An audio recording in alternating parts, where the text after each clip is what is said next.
Darien Dryland and his snapdragon, Sarah Targaryen, watch on as the siege goes well.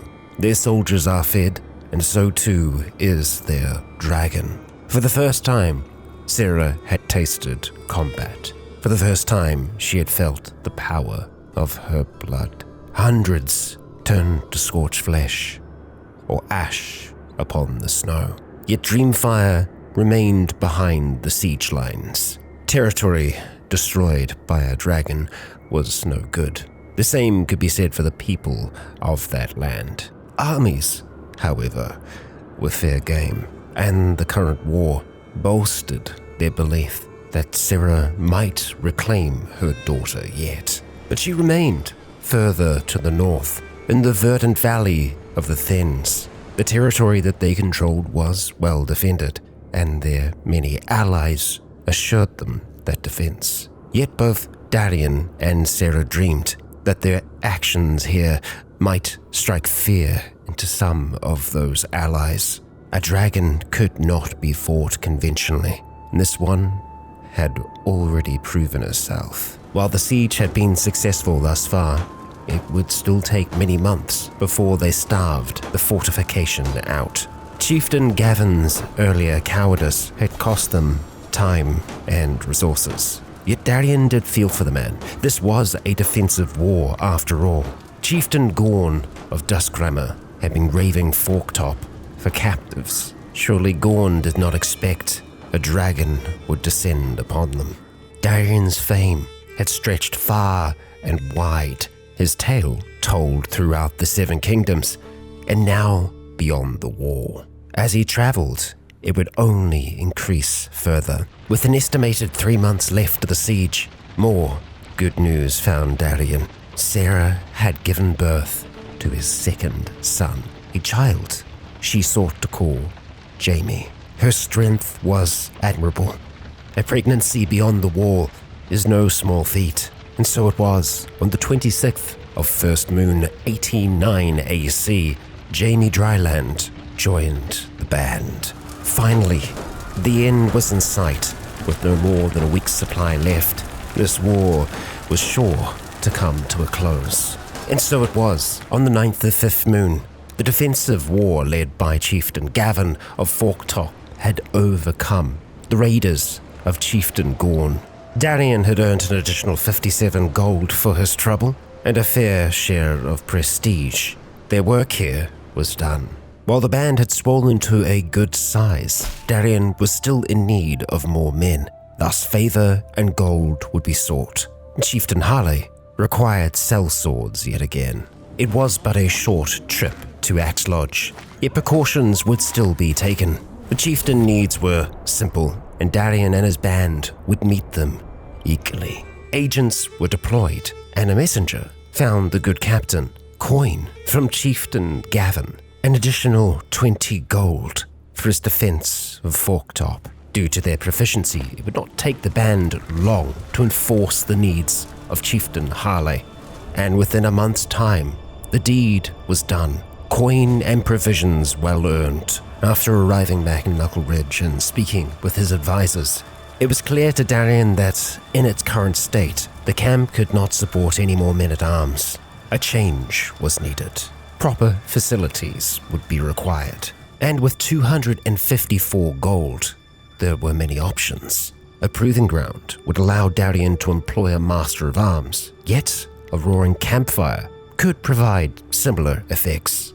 And this far north, it was the clear choice. But whilst Darien couldn't ask for any further men-at-arms from the chieftains of the north, he could ask for something different. A tournament. Grand and potentially lucrative. Yet, for the chieftain of Skirling Pass to be able to offer such a tournament, the current raids that Harley's High Chieftain were facing would have to come to an end. For 98 gold, Darien, Sarah, and the band would ride out to Keen Ridges. Raising his army in Knuckle Ridge, Darien set out to face the High Chieftain's enemies. Amongst their ranks, giants walked. 4 of them, massive beings, Yet the Dryland band had a giant of their own. Darian was overseeing the preparations of his lines for the inevitable battle of Dirkviss. As he was directing the emplacements, he could spy Chieftain Varamer putting on his helmet across the enemy lines. Surely he couldn't be charging directly in front of the van. Yet he was. Like a runaway cart, Darian could see what would happen before it did. Princess Sarah descended like a lightning bolt on Dreamfire, and with a thwomp that can be heard across the whole battlefield, Darian watched the chieftain's body struck from his horse, flying dozens of feet before crashing into the ground. If that wasn't enough, he was then crushed by his own troops' charge. The brave fool and his soldiers were no match for the Dryland band and their dragon. Yet not all was well. Amongst the slain, Bartimus. Yet here on the field of fire and snow, brave deeds would be rewarded. After the battle in Dirkviss, one of Darian's attendants presented a list of soldiers who performed exceedingly well. Renard's name stood out to Darian in particular. His attendant recommended that Darian knight him in a hasty battlefield ceremony. According to him, knighting these soldiers as they stand among the ruin and carnage of the battle will inspire morale among their ranks. And so it was. One knight would make another. Renard, now a knight of the realm. Only 5 died on the side of the band that day, while 1,043 perished on the other. Only 2 lived through it all. Sarah on Dreamfire, killing 77 alone. Aurelia and Cyrene, 20 heads a pop. And the ever-faithful Sir Renard, 17. It was not enough to end the war outright, yet Dirkviss was now free of the enemy's troops, allowing the High Chieftain a counterattack in the high valley known as the Doorstep. And while the High Chieftain sieged, Darian and Chieftain Harley would do battle of another kind, as the grand tournament of Axe Lodge was set to begin. Arriving early would allow Darian to partake in a number of activities in but a few days' time. Heading to the Tourney grounds, he witnessed quite the show.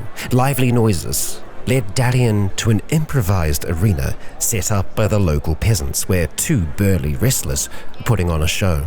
They traded blows, weaving, ducking, and circling each other, until one of them made a daring move. "I call this one the reverse plow," she screamed before lifting her opponent and slamming his head into the ground, making him yield immediately. Saiga, the perceptive and exquisite, victorious yet again, the victor gloated.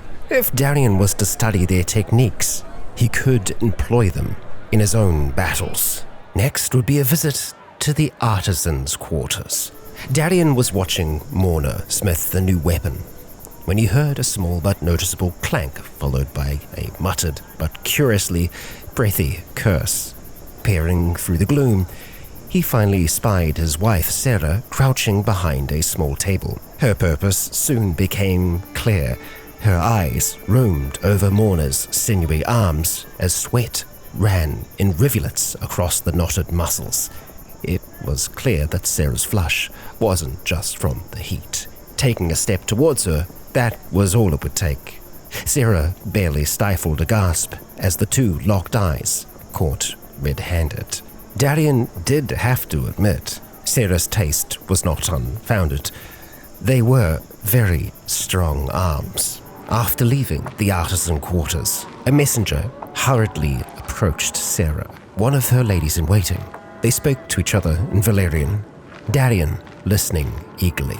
Viserys Targaryen had managed to claim Balerion the Black Dread, the largest and oldest dragon in the realm, the mount of the Conqueror. Let all hope that he is not consumed by ambition. Ill news aside, Darian visited the tent camps at the tournament. "I'll be surprised if Noble Elk doesn't sweep the floor with the other contestants," Darian heard as he walked around the camp. A group of visitors were eating around a pot. and he spotted the High Chieftain, Noble Elk, sitting alongside them. "You exaggerate, my friend," he said, as his stance widened. Darien locked eyes with him, giving him a subtle nod. "If you excuse me," he muttered, getting up. "Is there something this knight wants to discuss? Winning won't make you any friends," the young knight uttered, putting the High Chieftain on the spot, and in so doing, increased his chances of success in the coming tourney. It was only a few days until the proper tourney started. A duel. The time to fight was nigh. Contestants marched onto the field, taking their places around the sparring quad as the herald announced the contest's commencement. The duel qualifiers had come to an end, and it was clear who would be put forward for the quarterfinals as it stands. The varied pitches and volumes of the crowd's cheers leave no questions as to their favorites. For Darien's first bout, he had been paired against his fellow contestant, Chieftain Raymond. The fight commenced. Darien swung and swung again, battering away Raymond's guard. There was a screeching chorus of metal on metal as two blades scraped down each other's lengths, sparks glittering as they fell to the ground. Darien looked for advantages. He was winning the fight by some margin. He just needed to hold it together for a few more moments. He must remember his training. A sonorous blow rang out as Darien's weapon glanced off a helmet, his opponent staggering backwards in a daze. He followed it up quickly, a swiped faint left, a hammering blow right. Darien advanced as his adversary backpedaled desperately, his sword barely being deflected by the barest of margins. Sensing the win and rushed to claim it before Raymond recovered, Darien catched the strong of his blade with the last of a quick string of blows, breaking his grip and sending the weapon spinning to the dirt. The judges called an end. Darien had won. The quarterfinals were over. High Chieftain Old Eagle, Captain Darien, High Chieftain Harley, and Chieftain Yagon had reached the semi-finals. Thunk. Darien's body thudded into the walls at the edge of the arena, Yagon having bodily hurled him there with a snarl. No sooner has he done so than Yagon's face morphed into a smug smile, and to Darien's astonishment, he turned away from him completely, raising his arms to the baying crowd. He curled his arms up and flexed in the intimidation of a traveling strongman. The cheers from the crowd redoubled. Those fickle peasants are eating it up. "Face me, coward," Darien called. Yet as their blades clashed, it was clear that Darien was close to winning. Remembering his training, he struck out at the chieftain. Under a flurry of blows, Yagon withered. The judges calling the bout to an end. Another victory for Captain Darien. The bout between High Chieftain Harley and High Chieftain Old Eagle had been decided. It was closely fought, but in the end, Harley was declared the winner. Harley and Darien would face each other in the final. A light wind stirred the air around Darien and Harley as the chieftain approached the knight, sword readied. Darien looked around for any advantage, as any good duelist does. No uneven ground, no low sun to blind him, no weakness in his stance. Darien readied himself to fight fairly. Yes, there would be no tricks today, just metal against metal. Darien called out across the arena, "Come then, let us fight." His training, unlike any beyond the wall, Captain Darien was the victor this day. Darien's fame had grown to new heights. Trumpet sound, the crowd clamored, and competitors began to assemble. The contest was over. A herald stepped forwards. "After many trials, some tribulations, and above all else some truly spirited competition, Captain Darien has beaten High Chieftain Harley in the final. Darien is our winner." He had proven his worthiness beyond all doubt. Now, all that remained was a horse race. Yet there were still more days until the race began. For now, further work on the roaring campfire would begin. Upgrading the amount of wood they used and the places around it would allow for further regiments and a larger number of captains under the command of the young knight. And further news found Darien this day. The war that he helped win had come to a close. and for his troubles, an additional 20 gold coins found their way into the hands of the so-called handsome Captain Darien. And the time for the contest was here. The finest horses in Skirling Pass. Darien's fastest horse, Dun, had not gone unnoticed by the breeders and gamblers. Chieftain Snake Eyes' mare, Hare, was the favorite to win 4-1. While a safe bet, Darien would still bet on his own horse. The loss would be negligible. As the horses made ready to race, the entire crowd was cheering and chanting for their favorite racer. That was until they collectively gasped before growing completely silent. A naked woman had run out onto the tracks, flaunting everything that the gods gave her from tip to toe. The crowd promptly began booing this impulsive creature and hurling anything they could get their hands on at her. Darien, though, enjoyed the show. The horses took off. At full gallop, Chieftain Alphen's rider pulled Frostfeet into Darien's horse and its rider, Harmer, or perhaps it was Dun who veered into them. Regardless, the whole unfortunate lot careened sideways into the barriers, where there was once a whole pack of coursing mounts, shimmering with sweat. Two now ricocheted outwards from the mass, their riders struggling to control them. The pack of racers streaked on, the two wobbling horses now lengths behind the rest. From amidst his retainers, Chieftain Alphen cried out in shock, unconvincingly.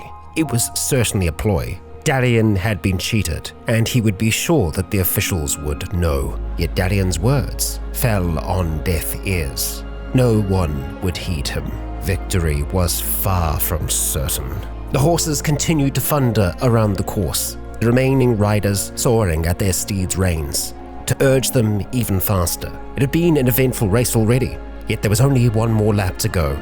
Darien leaned over the edge of the stands, shouting down at his rider as the pack passed. He would pay Harmer extra if she were to win. Miraculously, it seemed that Darien's rider's ploy worked. His horse surging forwards as they rounded the final bend into the home straight. Only moments to go now. His horse bolting free of the chasing pack. If it could hold off Darien's rivals, they would win. The crowd reached a crescendo, the riders urging their steeds on in unison. The finish line loomed.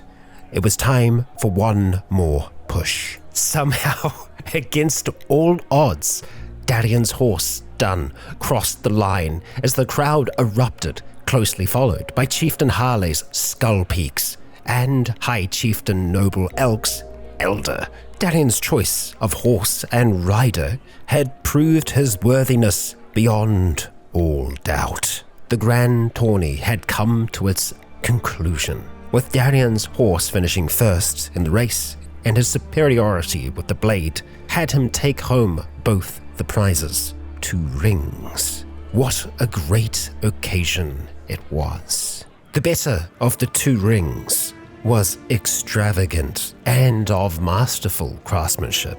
Its gold shank, with a sapphire cabochon, was encircled by the Homefoot House motto, "The books will forge." The lesser of the 2 rings was still impressive.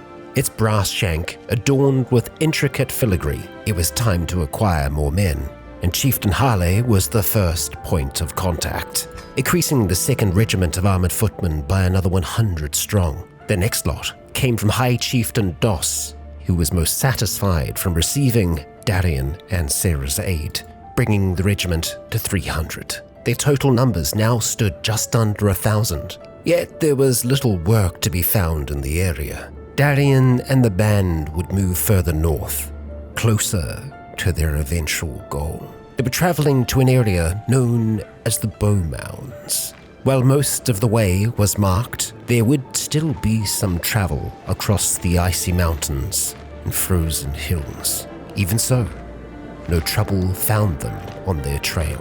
Their first task there would take up most of their gold. More provisions were needed for the army. Whilst it was expensive, it was necessary. An excellent opportunity had presented itself to refill their coffers. High Chieftain Raymond was seeking the carriers of cudgels. Jagged Hills was suffering from rampant bandits and usurious officials. For an exceptional success, he was offering Darien and the band 216 gold coins.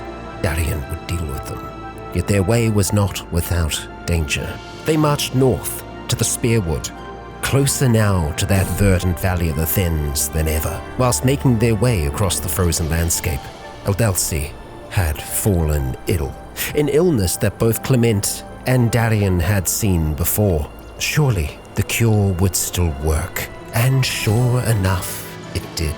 From Spearwood, they travelled on to Blazewood, carrying out the chieftain's will with a swift effectiveness that surely surprised Raymond. Darien receiving the additional gold for his trouble, and favour that he would quickly spend on yet another regiment. Bowmounts, unsurprisingly, offered bowmen, 100 of them. Filling out the band's available regiments, it was nearly time to strike, yet not before assisting their friend, High Chieftain Harley. Travellers near the drowned forest were falling prey to renegades and reprobates. Harley sought their leader, one Mole Maskice. The band had quite the journey ahead of them. Yet Darien hoped to catch the criminal sooner rather than later. And sure enough, he did, not far from Omenwood. Just like the others, Darien would challenge this mole to a trial by combat. With a sudden twitch, their bout began, Darien attacking first. Darien's form was good, with only small errors. Mole's was a disaster. Darien sought to invoke the legends of old, a spear technique known to the warriors of Dawn. Darien willed his body to match the vivid mental picture of legend, shifting into an awkward stance while swinging his spear. With more hope than belief, he charged Mole, spear out in perfect imitation of the stories, eyes screwed shut by reflex. There was a sudden stone-hard force to his spear, the sound of wet flesh sheared in half, and a spasm passed up Darien's arm.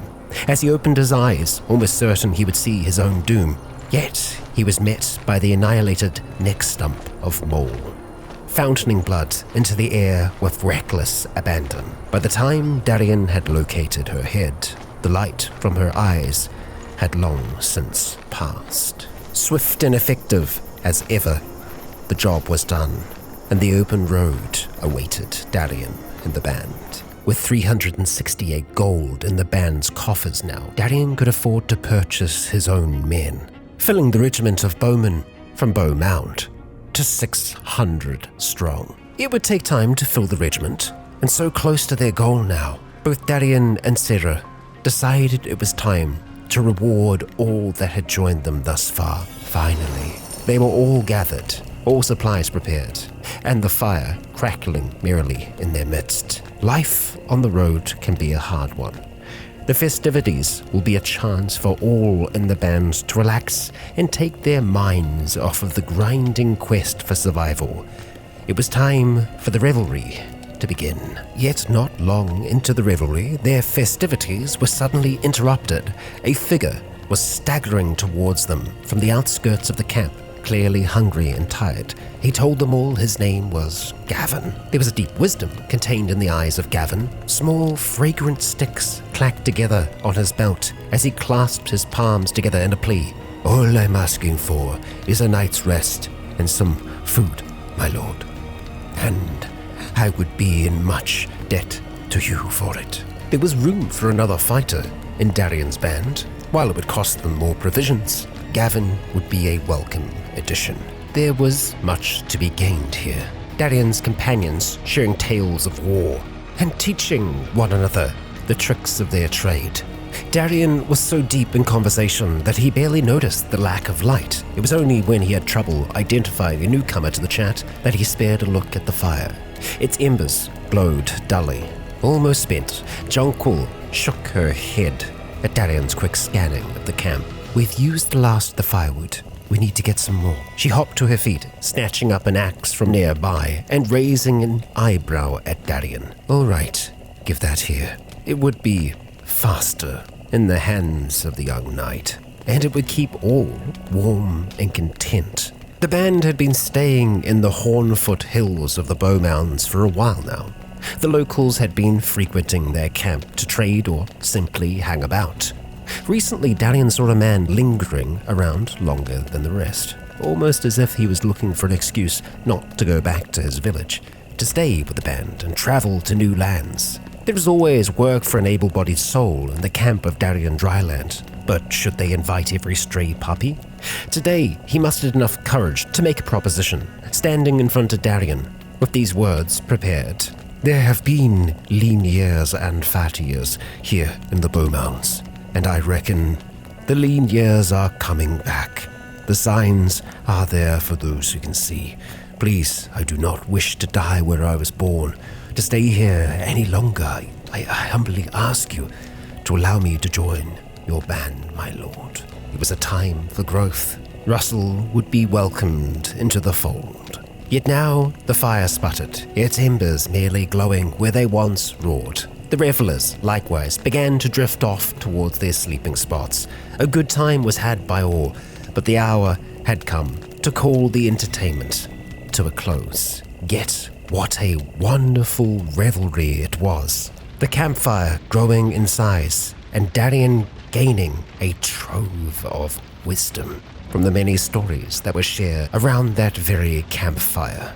And yet again, that was not the only good news. With so much time spent close to one another, it was no surprise when Sarah found Darian after the revelry was complete. She was with child. Yet again, their third together was set to join them in the coming months. Yet Sarah's mind still lingered on her first. She would be 6 years old now. Had she forgotten her mother? Would she even recognize her? Steiget had not remarried. The Thins did not attend the tourney, not directly. Their gold, their influence, found its way into the hands of many that were there. It was there that Sarah learned that young Jenna still drew breath, but the cold of the north had not taken her yet. The time was nearly right. Going into battle while with child was not ideal to the Snapdragon, yet she would wait no longer. She would risk Jenna no more. The fury of Sarah Targaryen would be felt by all that would stand in her way. Fire and blood, the words of her house, and a prophecy of the days yet